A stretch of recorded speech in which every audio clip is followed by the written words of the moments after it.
Did you know there's a rock so perfectly balanced it looks like it could fall any second?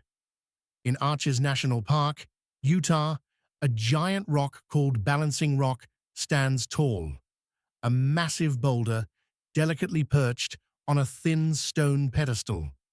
The top rock alone weighs as much as 27 school buses.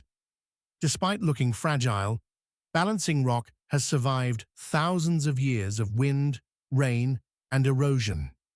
It's a powerful reminder of how nature can create breathtaking wonders that seem almost impossible. For more fascinating facts, stories, and songs, visit www.youtube.com at HighTen Kids.